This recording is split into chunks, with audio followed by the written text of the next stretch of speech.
You know that you use social media too much, you know that you use your phone too much. There's just some feeling, this voice that is just saying, like, you know you can do better than that. You know you're smarter than that. You know you should be doing A and B instead of your phone.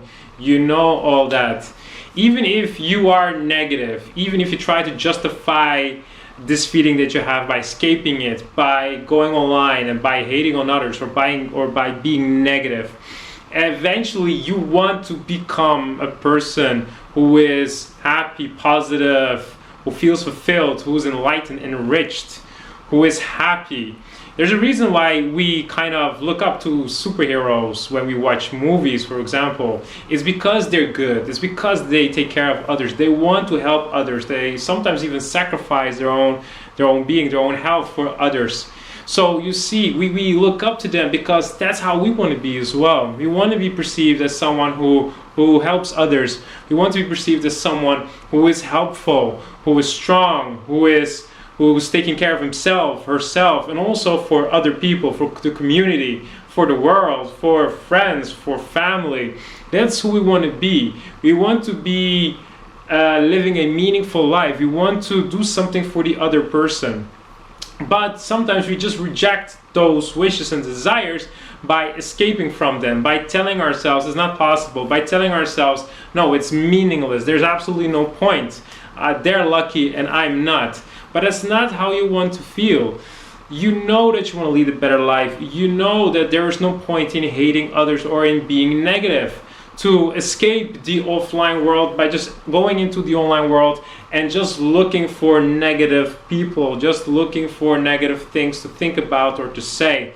Just like when watching the news, that you watch the news so you can feel this sense of importance, like, yeah, I believe the same things as I see on television, like you've done something, like you've accomplished something, this false sense of accomplishment.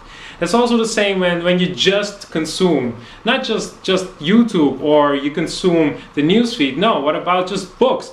If you just read books, like self-development books, like you want to work on yourself, but you just keep reading, then it kind of gives you like a false sense of accomplishment as well, like you've done something, you've achieved something, right? But aside from that, news, for example, you think you have participated in something, like you belong to something, you have done something meaningful. We all want to do something meaningful. We want people to be like, yeah, you belong to this tribe. You are one of us. You belong with us. We want to create some impact in other people's lives. And if you can't do it positive, then unfortunately people decide to have a negative impact on others.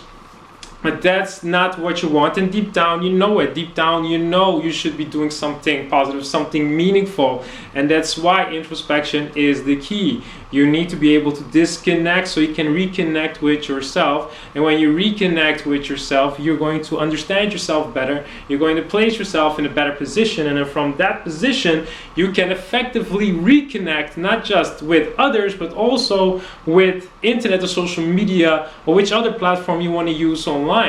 You don't want to be hating other people, you don't want to be negative.